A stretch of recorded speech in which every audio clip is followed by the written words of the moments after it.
Welcome to another episode of Systematic Geekology. This is a space where we seek to create and cultivate healthy conversations between those things we geek out on and the philosophical and theological questions that often arise out of our fandoms. Like, what does it mean to be human? What makes a hero?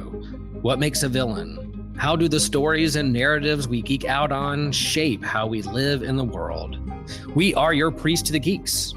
We aren't all ordained, but we see ourselves as mediators at the intersection of geek culture and going deeper in our faith. We don't always have to agree, but we do respect each other, and we see everyone as a beloved child of God. Everyone geeks out on something, so come geek out with us and enjoy the show.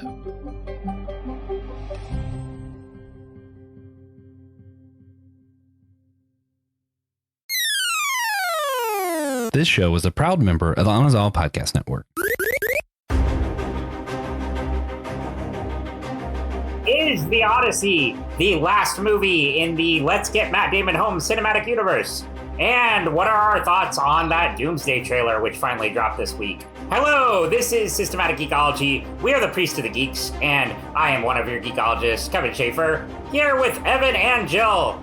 How are y'all doing tonight? I'm so good. So happy to be here and talk about this movie.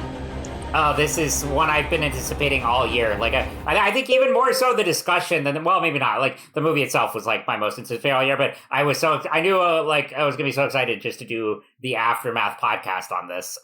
And to have the Doomsday trailer drop in the same week, this is exciting. But yeah. Evan, how are you tonight? I'm just rocking along. Did you have an Odyssey of yourself this week? Yes. Okay. I wish I saw it for the second time, but I haven't found the time yet. I have seen it twice, so I'll definitely talk about that. But yeah. Awesome. Well, thank you all for joining us tonight. This is our What's News episode where we talk about all the latest things in geek culture. And of course, tonight we're going to be doing a spoiler discussion review of the Odyssey. Granted, I mean, you've had 3,000 years to read the book, and you've had a week to see the movie, so I'm not really too worried about spoilers there. But we're also going to talk about the Avengers Doomsday trailer, which finally dropped this week after a lot of anticipation and wondering when that was going to come out. So we'll be talking about those, and we'll be talking about other geek stuff. Very excited. And if you are new to Systematic Geekology, welcome. Whether you're watching here on YouTube or you're listening to this later, hey, thank you so much for joining us. And if you click on the link in the description, wherever you're watching or listening, you can find out ways to support us. You can support us on Fourth Wall and check out some cool merchandise there. And yeah, if you like this episode, check out the rest. We've got a lot of good discussions on all things geek, and we have a great team of hosts here. So check us out. And I want to give a shout out to Daniel Sigmund, one of our supporters here. Thank you so much for all you do. It really helps keep the show going. And if you become a supporter, you get a shout out on the show as well. So definitely click on those links and rate, review, all those things. But awesome. Well, Evan and Jill, before we get into our main topics, let us get into our classic lightning round and talk about some of the other things we're geeking out on. Jill, we'll start with you. I am geeking out over the trailer for I Play Rocky. I just saw it this week, and I'm so excited. Rocky is maybe my favorite movie of all time. I love Sylvester Stallone. I love this whole universe. This is a Peter Farrelly movie. He is awesome. And it's the same actor that played Al Pacino in The Offer, which was also a biopic about making a movie about Italian Americans. So I'm just very excited to see it. Can't wait. He's going to be like the go-to person. Like, oh, they need a biopic. I'm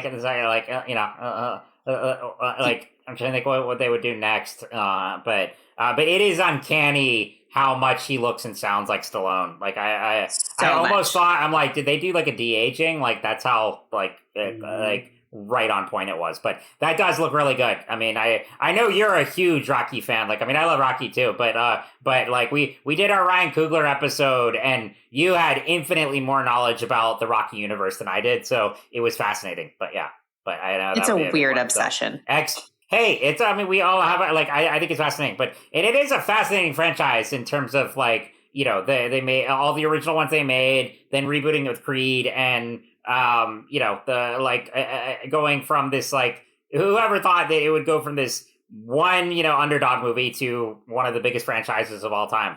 So, yes, that one does look good. I do love how not subtle the title is, but, you know, it'll be fun, though.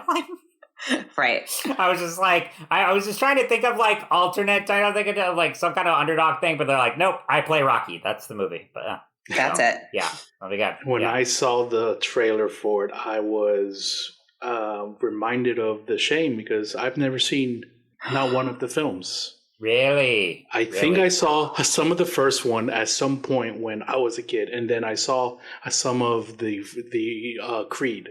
But nope.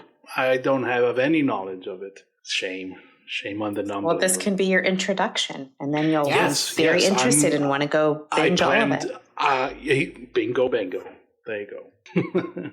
And dude, the Creed movies are excellent. That's one of those, like, I mean, in terms of like legacy sequels, it's also like reboot. I mean, they're great. Yeah. Oh, I didn't think about that.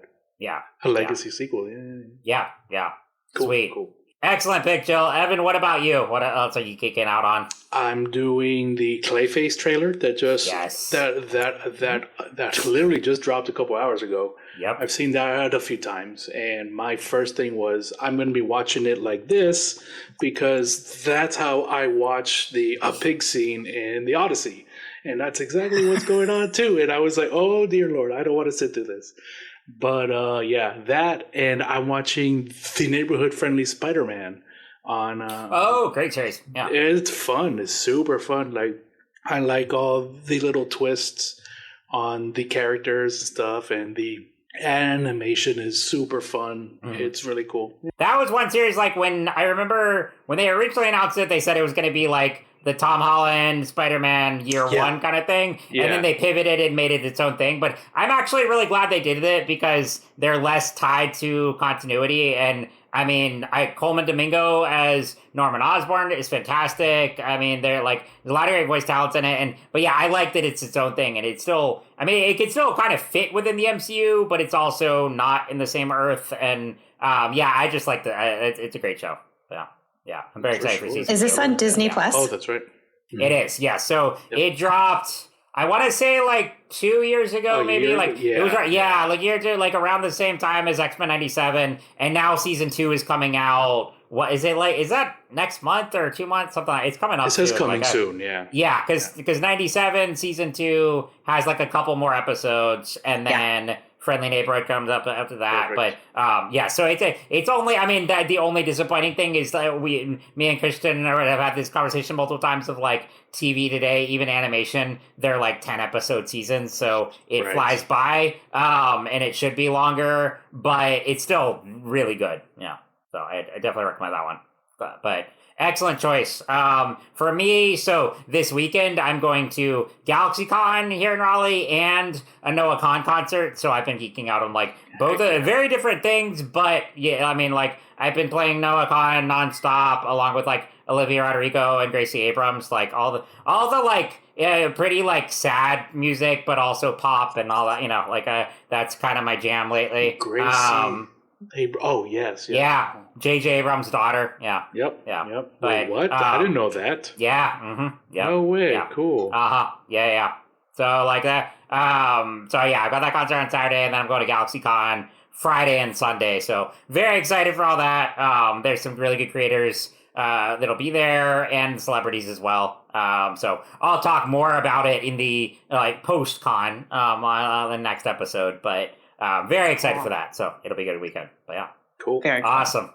Well, let's get into it, because I know we have some big topics to talk tonight. First, we're going to start with the much-anticipated trailer for Avengers Doomsday, which finally dropped this week. Now, of course, I don't know whose marketing team thought like, oh, let's just drop it online a week after the biggest movie of the year, like instead of putting it in theaters. But decisions are made. Whatever, right.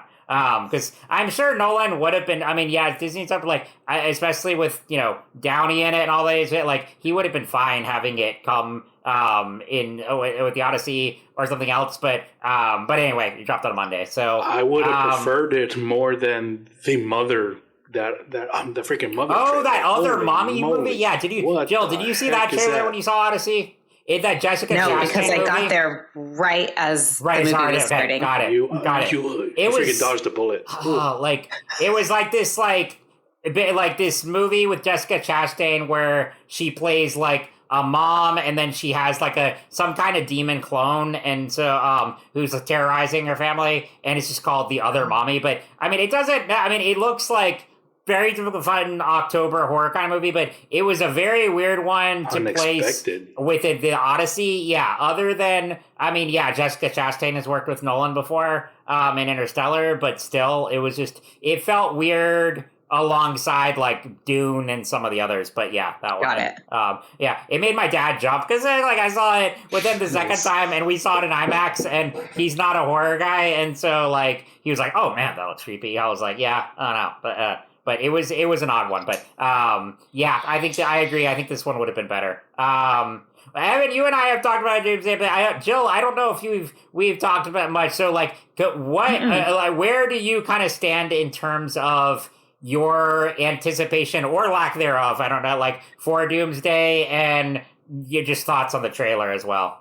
So I am so excited, and I'm actually mad that we keep getting these little bits dropped every couple months. Just give us the movie. And honestly, I don't care if this movie is 6 hours long. I'm so excited to see all of these characters, all of these storylines come together. Thrilled. This trailer I loved. There's a super Thor heavy. And then I think I've talked about this with both of you guys before. My introduction to Marvel comics and the MCU was through my kids, and started, cool. So many years ago when they were little kids. And Jack and I watched the trailer together. That's my almost 20-year-old. And I'm like, wait, why is Dr. Doom so strong? This doesn't make any sense. And he goes, oh no, Mom, you just didn't read those comics. He's actually kills Thanos in one of the comics. He's super strong. And I'm like, oh, I gotta reorient my whole brain around this Dr. Doom that can stop Thor's hammer with 2 fingers. That's wild. And actually, I'm glad you brought that up, because that's my big concern with, I'm still excited for Doomsday, but that's my biggest concern is for the general public that isn't familiar with the character, because in the movies, he's only appeared in the 2005 Fantastic Four movies, where I thought the actor was good, but, it wasn't, the powerful Doctor Doom. It was a cheesy villain. And then we're not acknowledging the existence of the 2015 one. That doesn't exist. So for general audiences, they really don't know a lot about Doom as a character and how powerful he is, because when I went with a friend last year to the Fantastic Four, he also he thought Doom was a B villain that they were just reinventing because RDJ's play. He's he was surprised that he's more powerful than Galactus. He's that Galactus eats planets. What's that? I was yes, he does, but there is this rich history with Doom, and they definitely highlighted in the trailer here. But that is while I'm excited for the movie, that's my biggest reservation, is they have done no build up to him whatsoever. Because Thanos, yes, he did not have his own movie before Infinity War, but there was the momentum built up with all the post-credit scenes, all the lore surrounding the Infinity Stones. They were building up to this character, and then all of the storylines with all the Avengers, Guardians of the Galaxy, all of that had been set up and established, and so you could have the movie with Infinity War from Thanos' perspective and have him as the protagonist, and it worked. And in that movie, you got you understood exactly who he was, what his motivation was, what he wanted to do. That's my biggest thing with because I've still seen every MCU movie in theaters, but I cannot deny that it's been rocky the past few years, and there's been a lot of back and forth, and characters I love, like Shang-Chi, I love that movie, has not shown up since then, and he's in this one, but for how much, I don't know, because it's going to be a massive juggling act to both introduce an iconic villain and have all of these characters play out, introduce the concept of incursions and the multiverse imploding. That's my biggest concern. I did like the trailer, but sorry, I'll shut up for a sec. Evan, what are your thoughts on both Doomsday in general and what you thought of the trailer? You guys said what I was gonna say. Yeah, it's great trailer. I can't wait for Doom. He's crazy powerful, and that's a great visual of just him stopping the with the two fingers. Great visual. Instantly tells the audience, boom, he's a menace. He is a problem. But then again, I also feel the same way as you, Kevin. Like, this is coming out of nowhere, pretty much. And but I also I don't know how to say this, but it's also a reality that we live in because of the shift from Kang. Yeah. Unless they do some kind of a retconning that, we were planning this the whole time and that kind of works, then okay, cool. But I'm going to keep my judgment until I see the film, because I am crazy excited for this film. But I'm not going to lie, I felt when I saw it, I was like, yeah, cool. But it's still the same thing. It still feels like Avengers, and I'm like, I think I have superhero fatigue, and then what gave me hope was, nah, dude, I can't wait for a brand new day. Like, that is, I'm more excited about that than what I am for Doomsday, if I'm honest. So yeah. Oh, I'm stoked for Spider-Man. I mean, because that's one where that storyline has been established. Like, they built momentum with the character. And granted, I know I was just saying, this doesn't compare to how well done the Infinity Saga was. That said, the Infinity Saga was not nearly as meticulously planned out as people think. True. They were making it up as they went along as well. Like, they were constantly shifting plans. Like, I know I mentioned before the YouTube channel Breakdowns and Blockbusters, but the host there goes through all of those, what almost was the Avengers, what almost was Civil War, etc. Like, they were constantly rewriting as well, and they made it work. But I think it is a little different because exactly with the Kang thing and shifting. Like, I think it was always in the plan to bring Doom in, but I don't think they anticipated to do it first. Like, they wanted to do Kang, and then they had to pivot away from that. And so I think Doom would have been in Secret Wars, but not right away.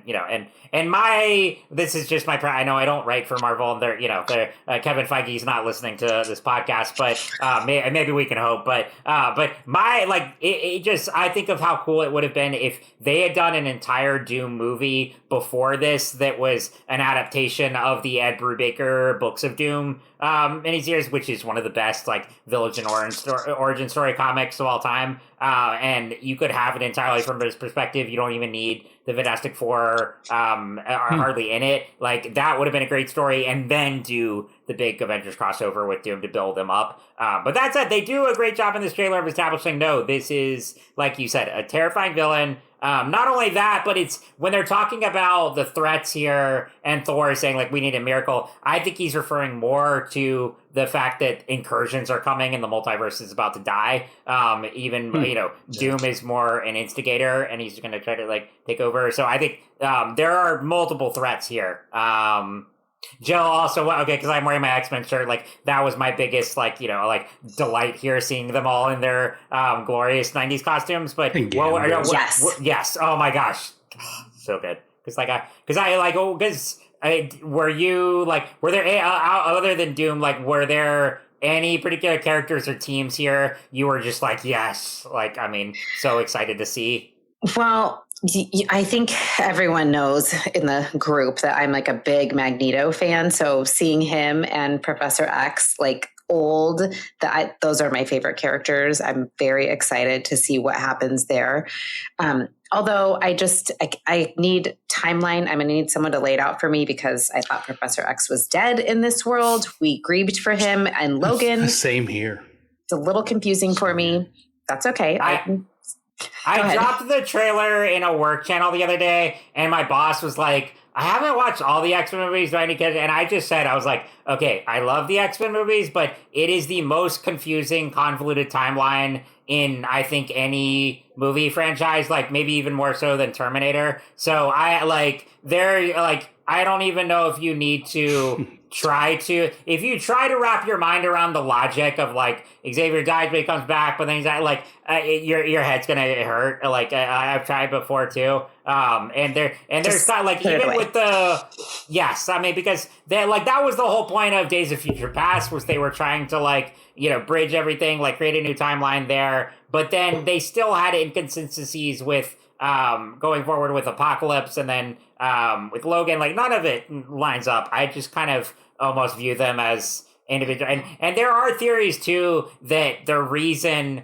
incursions are happening in the multiverse is colliding here is that the X-Men started it all, and like their Earth was the original one, and they've done the most time travel and screwing with the timeline. That's a theory that's going to be the instigator. Yeah. Okay, that makes sense. Yeah. Okay, I'll take that. And then notably absent were Wolverine and Storm, and they have both been super cryptic when people ask them in interviews if they're going to be in this movie. So I do kind of still think we're going to get those X-Men that show up, even if it's not a big part. Oh, yeah. And that makes me excited. Halle Berry coming back will be... That would be awesome. Perfect. Wild, right? That would be perfect. Yeah. Because Wolverine, I definitely think he's going to be in Secret Which Wars. one? I don't... I think Hugh Jackman, Old Man Logan. I do have mixed feelings about, I think they eventually need to retire Hugh for the rebooted X-Men, which is the other thing. They're supposed to announce the new X-Men cast this weekend at Comic-Con for the Mutant Saga. I don't even know if they'll announce Wolverine there, because I think they do need time with that. I love Wolverine, but they need time to focus on some of the other mutants. But I think we'll still have him in Secret Wars, and then maybe be around as Old Man Logan, but they need a new one, post Secret Wars, just to pass on the mantle. I love Hugh Jackman, but he can't do it forever. We just want to take a moment to ask you all to consider sponsoring our show. You can do so by becoming a member in the website down in the show's description. It takes a lot to keep this show running, as far as editing equipment, paying the site that platforms our show to, all the different mediums where you listen to your podcast, going to events. There's a lot of cost behind this. And I was thinking of the most fun way to do this I had, and I was going to do one of those songs where it's there's a log on the lake, and then by the end it's there's a speck in the eye of the flea on the log on the lake or something. Then I realized that would just take too long, and I don't want to bore you guys. So I'm going to list some of the benefits you can get for being a member as a thank you to those who do take some of their funds to help sponsor our show. At the free tier, you get some perks, including free episodes. Yeah, you don't even have to pay to get extra content that goes along with our annual theme, or even in collaboration with the Rethinking Faith, we're going to be doing Rethinking Comics, and you can get that on our website if you want to follow that series. As you move up to some of the paid tiers, you get access to exclusive merch only for our sponsors. You get access to the bonus questions we do each thing, and all kinds of things that are shout outs for all tiers. You can get a shout out on the episode. All of the tiers come with some incredible benefits. As you go through some of the different ones moving up, you get different % off of our merchandise. We just straight up give you money towards purchasing stuff. Some of the tiers just get $10 a month to buy stuff from us. We do free giveaways. Some of the tiers come with birthday presents, Christmas presents, free t-shirts for our members. There are lots of things that we do because we just want to show our appreciation for those who are able to take their funds and sponsor our show. But we also want to remind you, whether or not you can financially support the show, we appreciate everyone who takes their time to listen to this. Remember that verse that's perhaps you're here for a time such as this. Well, perhaps you're here for a time such as sponsoring our show, or perhaps you're not here to listen to ads, and I should wrap this up. And something tells me, I don't have any knowledge, but I have a vibe that they're gonna spin something. They're gonna surprise us all, and a Miles Morales is gonna show up. I mean, that would be awesome. Like, I mean, Who do you think it's going to be? Who would be a live action Miles Morales? Right. I know. I thought about that too. Like, because they talked about Lucas from Stranger Things, but I think he would be better Static Shock. I want that's who I like. I want DC to make Static as soon as possible. That's one they're just sitting on, and he would be perfect for that. So like, I kind of Miles. Honestly, I think they should go with the lesser known. Like, I mean, maybe like someone from TV or something like that, but I kind of want it to be not an instantly recognizable name. But sure, someone new. I could see him make it. Yeah, I think Miles, if not in Doomsday, awesome. Definitely in Secret Wars. I just think, I mean, because they're also saying Secret Wars is going to focus heavily on the young Avengers and those characters. Yeah. So like, I think that would be the perfect opportunity there. I mean, because this one is going to be a massacre. We're going to see a lot die and universes implode. True. So we'll see who's left and also who makes it to Battle World. But yeah. Again, well, then I was having this conversation too at my Star Wars RPG last night, which I know, I mean, like the one nerdy thing to the next, but we were talking about this and we were just like, I'm like, this is my biggest concern about this movie, as excited as I am for it. I'm like, how do you convey concepts like this to quote unquote, like citizens out there who don't live and breathe this stuff like we do? Like, I mean, like, I just, and you have to make, I mean, and this movie especially, it needs to make $1 billion to, like, for Marvel to go forward. Like, they've put too much money into it. They have, you know, like every actor in the MCU who's ever been there, who is, like, ridiculous salaries and everything. They brought RDJ back and all the Avengers. Like, it needs to do extremely well. And that's I know it did. It already made a huge amount in pre-ticket sales. I got my tickets the other night too. But like opening weekend, like beyond opening weekend, it has to really sustain itself after that. So that's my only thing is like for people who are more casual moviegoers or casual fans of the MCU, will they really respond well to it? That's I think that's the biggest question mark right now. Yeah. But that's it. So fun Kevin, trailer though. Yeah. Kevin, so hopefully as a cool segue, what Cyclops do you mean in your description there? Yes. Okay. So, excellent segue. I think that actually goes right into our next topic. So, no, I did not play Scott Summers in any play. I would have been kind of cool. But Beast is my favorite X-Men anyway, so I would rather. But no. So I actually the night before Odyssey came out, Joe commented on my story here. I put on my Instagram story that I was in a play of the Odyssey in high school. Oh yeah, and I was the voice of the Cyclops, Polyphemus. Cool. Which that said, I should know the text and everything going like better going into this, but it had been a long time since I'd done that play and since I've read. But nonetheless, that goes perfectly into our next topic. So yes, let's get into it. The big Christopher Nolan epic adaptation of Homer's The Odyssey. Wow. Whatever. I mean, when I saw it the first, so I have seen it twice. When I saw it the first time, friends and I were coming out of it, and we were just like, I mean, what do we say? We're like, oh yeah, that was good.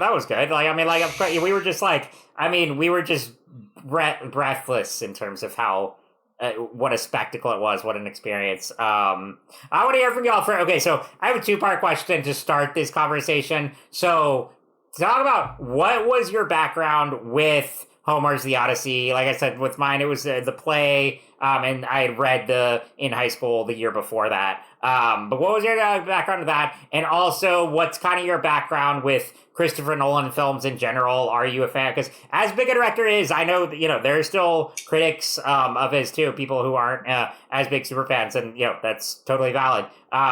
So Joe, we'll start with you. Like, what was your background with The Odyssey, and then with Christopher Nolan?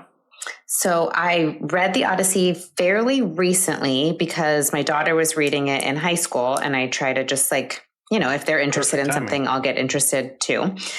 So I read it, I guess, 3 years ago. And then she went on a whole Greek mythology phase of her life. And so she's read all of these. They're kind of like, I don't know, they're like romance, fantasy books. Circe has been her favorite one. There's Achilles. Anyway, she loves them and fills me in. But Odyssey is the only one I read with her. And I enjoy good Greek mythology. I think that's what the Avengers are, after all, is our modern day mythology. And I am not a huge Christopher Nolan stan. Like, I enjoy his movies. Tenet is one of my favorites, but I think, Kevin, I told you before, I've seen it 3 times, and every time I'm more confused than the last. It's just very hard to follow, but I enjoy that. I don't mind getting lost in something. And I have some critiques of Nolan. Overall, though, he's a fantastic movie maker. And when I saw that you had seen this movie, Kevin, and enjoyed it so much and called it a masterpiece, I was like, that's it. I got to go. So I went and took myself to the movies all alone. And I was so happy I did. I loved it. Loved it. Did you get to see it on IMAX? Nope. But my husband wants to see it. And so we'll go back and watch it on IMAX. Yeah. That's what I did the second time. The first one, it was still a big screen, but it was like the premium format at my theater, and then I saw it on my. Oh, and I forgot to mention with Doomsday. We forgot to mention that you can see Avengers Doomsday in Infinity Vision, which is definitely not made up by Disney and Marvel as a marketing employee. Like, I don't know if you know, but yeah, for those of you who don't know, that's sorry, quick aside, but for those of you who don't know, that is because Dune Part 3 is coming out the same day, same weekend, and they got all the IMAX screens. So in order to have like some kind of marketing prestige there, like Disney just made up a new type of theater basically experience and called it Infinity Vision, which again, I think that's BS, but they could have just shared the IMAX screens or had them come out in separate weeks. That said, but yeah, Odyssey, I did, so I saw it in like not IMAX the first night, and then I went with my dad on Sunday and saw it on IMAX there, and yeah, you're in for a treat there, even having seen the movie already. Yeah, but yeah. Evan, what about you? So background with the Odyssey text and then with Nolan. So yeah, with the text of the Odyssey, I read it in middle school, I think, but I didn't read it, if you know what I mean. Like, I couldn't comprehend it. So I pretended I did to pass, and that's how I left it. As pretty one much. does. Yeah, so I didn't get it. However, the Wishbone episode of the Odyssey lived with me forever. And watching this film, I had so many memories, fond memories of they just flooded, and I was like, I remember like my old house and the floor that was so weird and kind of broken, and just it kind of overwhelmed me for a second. I'm like, wow, I completely just so I have that experience, and like a lot of people, to be honest, if I'm honest, kind of like the Bible, I thought this stuff happened in real life. Like, I thought this was literal truth. So I had to break away from that and have a little bit of a deconstruction. Was it the Cyclops? That you were like, maybe this isn't real. There's a whole episode here with this. Like, I can get into it, but we don't got the time. Okay. So yeah, no, trust me. Like, I'm very gullible. If I see something, I believe it.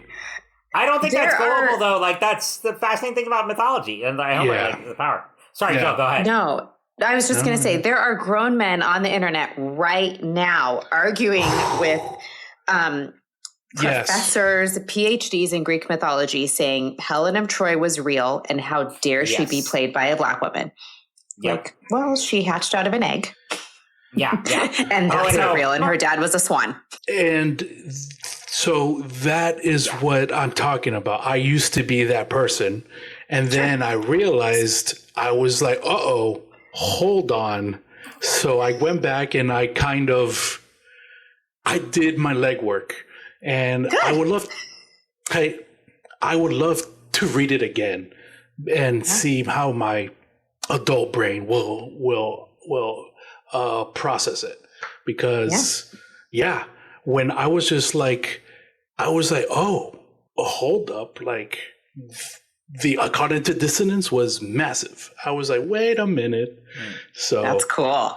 So yeah. But see, that's fascinating. Oh, and my comment was not to justify. Oh gosh, those people that are racist. Like I have empathy for them, but it's so much. It's it's way overboard. Like guys. I also don't know. Oh no, Evan, I know you posted earlier, but I saw that. Jill, I don't know if you saw this, but like Elon Musk is apparently going to make an AI adaptation of the Odyssey by end of year that is quote unquote more accurate to historically accurate. Historically accurate. Yep. To I wish I had more empathy because that just sent me. That sent me. I was just like, oh my god. Yeah. Well, I think one of the things too that people don't like often discuss is that the Odyssey was in existence for probably 600 years before it was ever even written down. The way that history was told, even the books of the Bible, the way history was told was oral history. 100%. And it's meant to be interpreted by the culture that's telling the story. Like, of course, narrative is going to shift. The words, the language people use is going to shift as it moves into a different culture. It's actually one of the coolest parts about being a Christian. Like my big awakening, or I guess like, I don't really use the word deconstruction, but that's the simplest way to say it. The beginning of my deconstruction was talking to Christians in South America. And first, like hearing how they read the Bible from the bottom up, and being an American that has always read the Bible from the top down, like blew my mind. And that's great description. These great historical pieces like the Iliad and the Odyssey and, Norse mythology and Christian mythology. Some people will be upset that I use that phrase, but I do. It's meant to be interpreted by the culture that's interpreting it. Yep. It's silly to like historically accurate. Come on. One example of this, which I learned in my research, as you pointed out, I could be wrong because I just been doing this since I heard of the film, but that fact that she was born from an egg, that was from a version of that came from an interpretation that came a lot later, which I was like, oh, okay, cool. Like very cool. That's very cool, right? Like I love that. That is how these stories, they will survive because they inspire the creativity after they are gone. Yeah. I think that's just so beautiful, and that goes into the experience that I had because me and my wife, we were like, should we take my son? He is 8. He seems kind of interested, but I don't want him to be bored, and I don't want him to have it wasn't the violence and stuff like that. We were just kind of worried that it was going to go over his head and he wasn't going to have a good time. But no, like I'm tearing up thinking about it now. He freaking loved this movie. That's so cool. He laughed when he was supposed to laugh. He hated the Josh Pattinson character. He hated him with all his guts. I was just like, yes, he gets it. His attention was held the whole time. Like all 3 hours, he was just glued and like, and he had questions, and we had to go back and be like, okay, this is called a flashback and this and that, but. I was just so glad that he got it. That's so cool. And that's a long time to hold an 8-year-old's attention. Right. I was just like, here we go. And was he terrified? Or was he terrified during the CRC scene? Because that's one of my favorite scenes in the movie. And also Samantha Morton, absolutely brilliant. But I was too. Yeah. But yeah. I was like, scary. I guess I'm watching this now. Yeah. I'm like, But to answer your Christopher Nolan one, and that kind of goes into it, he's a modern day, I don't know how to call him. He's just one of the greats. He's just one of the greats. I blame Star Wars and George Lucas for, like, you know, just kind of putting words to my fandom is. Yeah. And then I blame Memento and Christopher Nolan in kind of funneling that kind of into a trade that I could go and become a filmmaker. And yeah, so that Memento is a huge part in my life. It's one of those kind of like BC and AD kind of things. Yeah. Oh, that's cool. Yeah. Oh, it's similar for me. I mean, I think Nolan had a profound impact on me as a storyteller. Like, you know, seeing, of course, the Dark Knight trilogy, at the perfect time when I was a kid and in high school, and then also The Prestige had, a huge impact on me. Oh, gosh, and it's still one of my favorites by him. I love that movie. That is one of the best films ever made. It really is. Oh my gosh! It's I was rewatching it recently, and it still holds up. Not just like how the twist is done, but the performances, the energy, the execution. Yeah. Howdy guys, I really hate to interrupt, but my name's TJ, and I'm here to tell you about our new merch. We have incredible new stuff with Fourth Wall. We have just partnered with them as a new store. They have a lot more to offer, which means we have a lot more to offer. We can now offer you beautiful Comfort Colors t-shirts. They're so comfy. I wear mine all the time, and we've got it all now. Cups, hats, backpacks, pajamas. If you want your Systematic Geekology pajamas, you know where to go. My personal favorite is actually our Throne of Geeks shirt. It is Comfort Colors, blue, black, green, red, orange, and the shirts are just so nice. And the shirt itself, we've got the Throne of Iron geeked out, because that's our brand. We've got Mjolnir on there, the Buster Sword, Trident, basically just the coolest weapons from our favorite properties are on the shirt, instead of a bunch of normal boring swords from the boring series Game of Thrones. So check that out, and thank you. It's just one. So I've always been a huge Nolan fan. That said, as I've gotten older, I've come to understand some of the criticisms as well.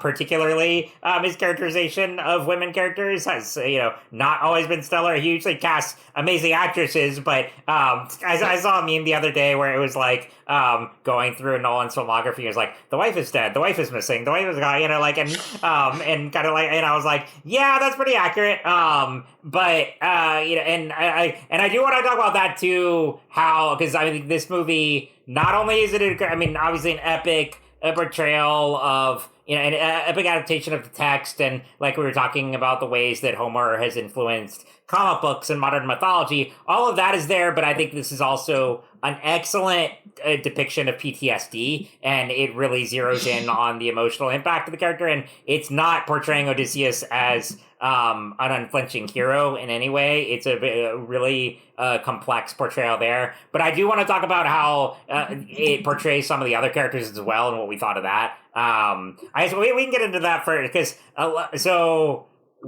were y'all, some of your favorite characters? Other than Odysseus, and even ones you hated, Pattinson's. I hated the character, but he was brilliant in the role. The ones that were really stood out to me were John Leguizamo was incredible as the and his character, I feel like, kind of emulated Homer in a way. Like, he was kind of like the storyteller in the background, the kind of all-knowing one.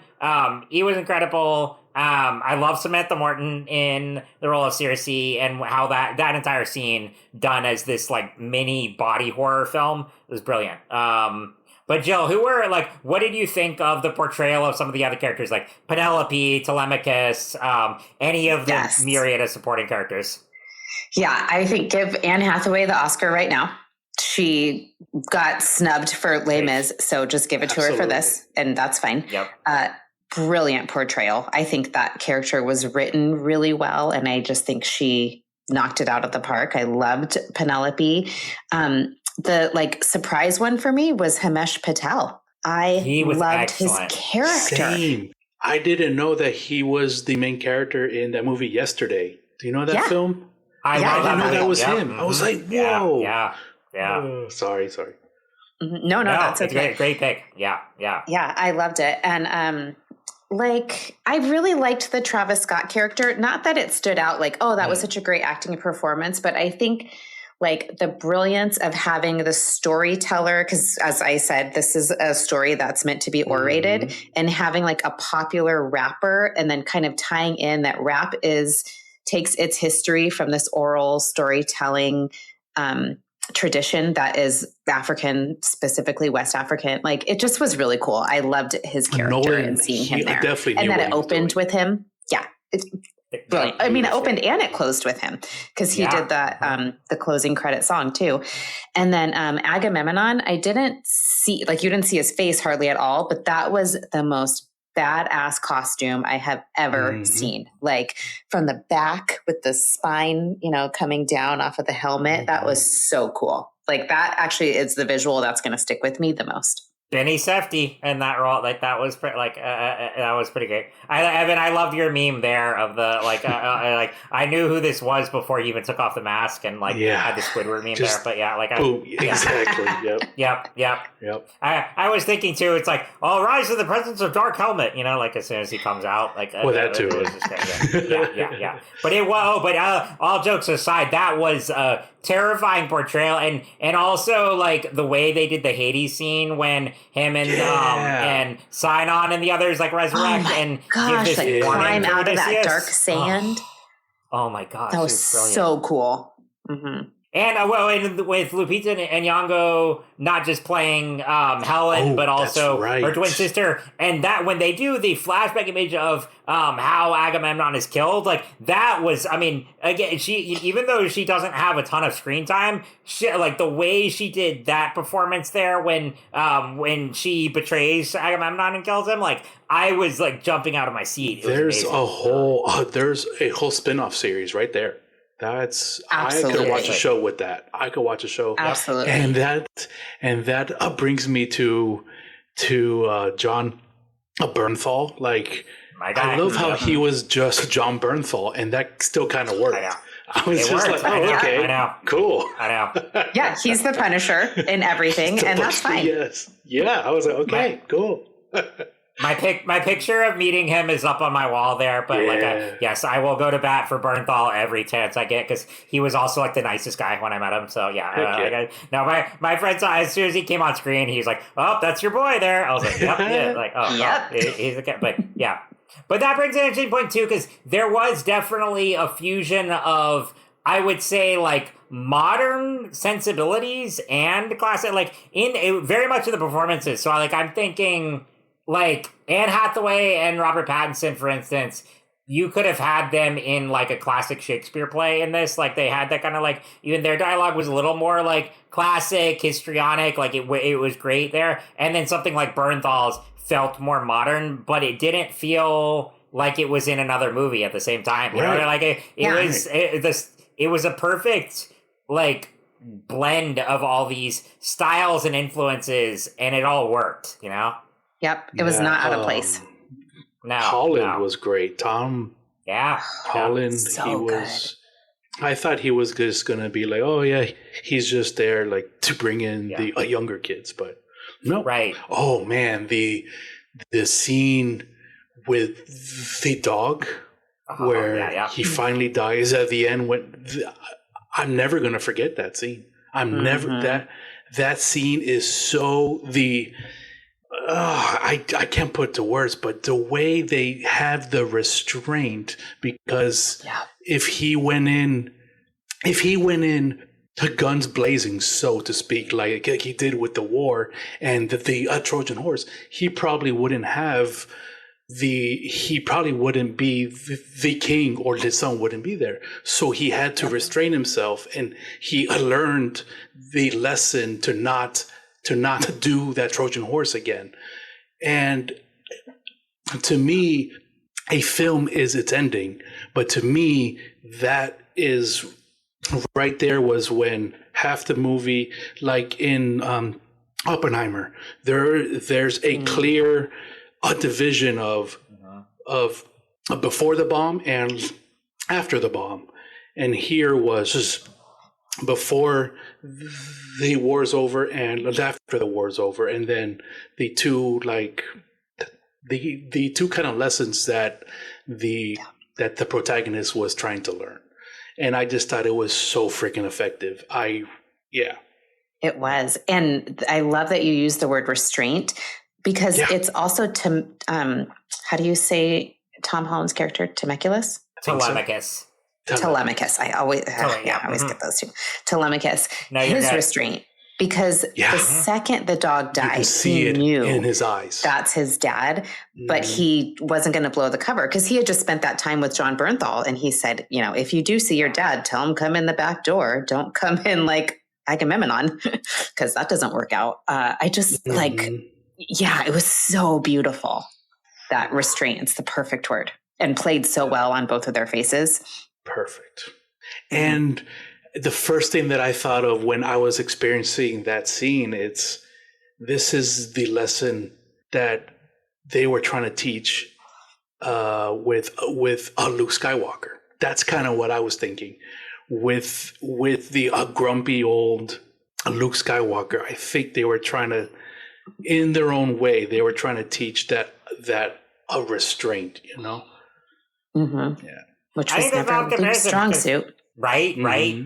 It's about comparison because, again, I just love and especially the nonlinear storytelling, which Nolan is famous for, and of course that Homer is, and it worked so well here to really show the complexity of Odysseus from again, not this perfect hero. There was the image that Telemachus had of his father because he never knew him. And then there is the man himself and all his flaws and all his strengths and the way he wrestles with that. And I love what it does at that speech he gives to Penelope at the end was so powerful because he's saying, no, I can never really condone what I did. And I know we, committed basically genocide in the name of our kingdom and whatnot, our own glory. I can never let go of that, but I have to move on at some point and recognize that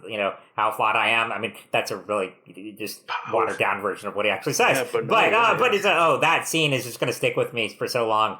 And I love that they don't overshadow on that, and they linger on that image of the Trojan horse, and not as a symbol of victory, but as a symbol of we gave betrayal. Up our souls here. Betrayal. He was the one that brought the death of an age, and there's some weight to that. There's a weight to that how, as a human, do you process that? Yeah, sure, this is a fictional character, but that's heavy. That's heavy. Mm-hmm. And that's and this is a kind of a Nolan thing. It's what every woman in the film is trying to get him to realize all along his journey is to actually come to face that and admit it. And then he does admit it at the end. Right. Yeah. You're right. Every woman is pointing to truth. Charlize Theron is clearly doing it. Yes. Mm-hmm. Whoa. And that was, it makes it even more fitting that. Good. Yeah. Mic drop right there. But it does fit. That's perfect. Why Zendaya's Athena was the only goddess actually depicted. And the way she was tied in perfectly there. Yeah. Mm-hmm. Very few words, but just this lingering presence, a reminder of what he did and destroyed all that was sacred. Mm-hmm. Yeah. And she does it in human form and not as a, this is what you did, but bits and pieces that brings him to it himself. Yeah. Yep. Yeah. So good. I know we're just gushing over this, but this is we need another podcast to really dissect all the myriad of themes in this movie. Because it's 3 hours. There's so much to unpack, but needless to say, we loved it. Can I give my one critique? Yes, absolutely. No, not at all. And No it's, way. I mean, I probably have more than one, but this is the biggest. Is I went to Greece 3 years ago. I had the time of my life, loved it. I have some friends that are Greek. And so we spent about 3 weeks there. And the Aegean Sea and the Ionian Sea are a color of blue that I didn't know existed until I went there. The contrast of the sand and the sea and the buildings, even the super ancient churches that were built by like the very first Christians, are so gorgeous and so colorful. And I felt that Christopher Nolan took all of that and turned it into The Dark Knight. That's fair. The cinematography was beautiful, Yeah. but that's not Greece. Like Greece is so vibrant and beautiful. And I'm sure it was 3,000 years ago too. And that I didn't love that. I'm sure that's fair. an IMAX problem. Yes. But no, hey, my one critique Now is I they gotta left go. out they left out the classic pun from the Cyclops scene. If you Dude, like that, yes. Yes. I quoted that line all the time when I did the play. But for those of you who don't know, when after Odysseus like blinds the Cyclops, and Cyclops asks who he is, he answers nobody. So that when the other Cyclops come to Polyphemus and they ask like, who did this to you, he says nobody. You know, and it's a brilliant pun there. They left out. I still loved what they did with the Cyclops. This portrayal of this sympathetic creature, not just a vicious monster. But yeah, and Nolan talked specifically about how he was influenced by Guillermo del Toro in that regard and how he portrayed him, and worked with Bill Irwin, the actor. So I loved all that, but the pun is pretty classic. I do wish they had included that. But yeah, but still, I mean, one critique that I had, and it's not a critique of the narrative, or it's kind of a critique about the marketing. And it started, and I blame the Force Awakens for this, but they said, "Oh, there's zero special effects in this," and I hate when they say that, because that is erasing the work of a whole industry of people. yes. And Absolutely. I just hate that we've gotten to a point where that's the case, and it's like you cannot make a modern day film without at least 1,000 scenes of CGI. Sure, you can go film in the sea and you can film with a giant puppet, but that needs to be replaced with probably CGI and stuff. I just don't like that. I don't like that. That's fair. Yeah. That's out. I mean, I know Christopher Nolan is super gung-ho about shooting on film. Well, in this case, on IMAX, but and making everything practical. But that said, like I think CG and AI are two very different things. Like, 100%. I know that's a whole other conversation. But no, CG is why it's like, come on, it's led to some of the best movies ever in the last 20 years. So it should be respected.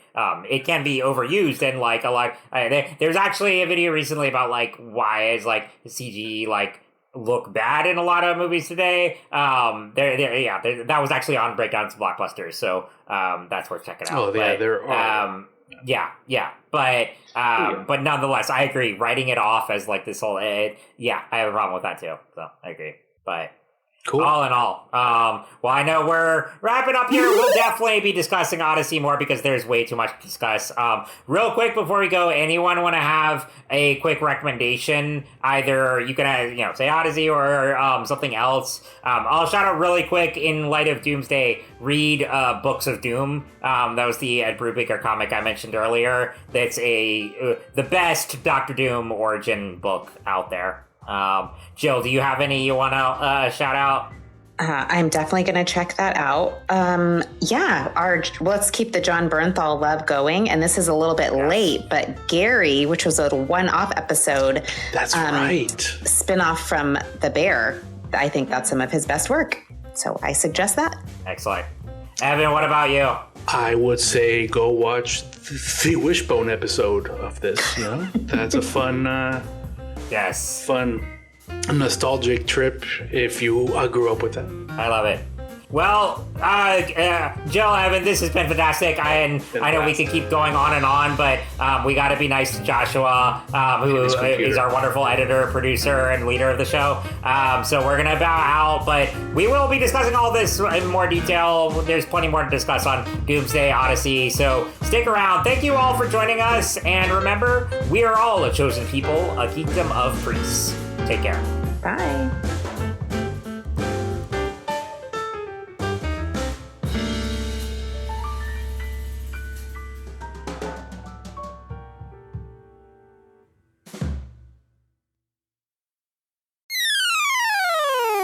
Hey guys, Christian here. Have you ever wondered how you can support Systematic Geekology? Well, we've made it a lot easier for you by going to Fourth Wall. Instead of what we've done in the past, Fourth Wall makes everything very easy for everyone involved. Everything is in the same spot. So if you want to find a way to become a member and get access to our exclusive memberships and all the giveaways that we're going to be doing, Fourth Wall is the way to go. As well, if you want to see all the extra episodes and content that we only put to our members, that's the best way to go. Feel free to rate and review us there. You can also leave a donation or tip if that's something you're interested in. And as well, you can help support our All Reading Counts initiative that we do. All the donations that go to that go to our libraries. You also, if you really want to, it's like, man, I really want to hear more episodes about Christian for some reason. Or even for reasons I don't understand, you want to hear Joshua more often. We have episodes listed by host, and you can see everyone there. If you have a favorite host, head that way and support the episodes that they're on. You also find a link to our YouTube page. And we may be adding some special content beyond what we've promised. Everything that was once in multiple different locations and you didn't know where to go, well, it's all in that one convenient place. If you want to know exactly where to go, the link to this will be in the description below. This show is a proud member of the Anazal Podcast Network. Other shows on the network include Be Living Water, where Joshua Knoll discusses various topics from a Taoist Christian perspective, inviting listeners to imitate Christ and be water, beneficial to all and a conflict with none. Friday Night Frights, Day and Christian Ashley discuss all things frightful, from UFOs to the paranormal to serial killers and more. Kung Fu Pizza Party, where Brandon discusses all things martial arts media, delivering high-flying action and wisdom, one slice at a time, all in under 30 minutes. And my other show with Christy Whaley, Theology on the Rocks, where two theology PhDs talk about our lives, the world, and theology, all over drinks, clearly. Come on over each week to hear two besties discuss academic nerd stuff while also banter endlessly, especially if wine is involved.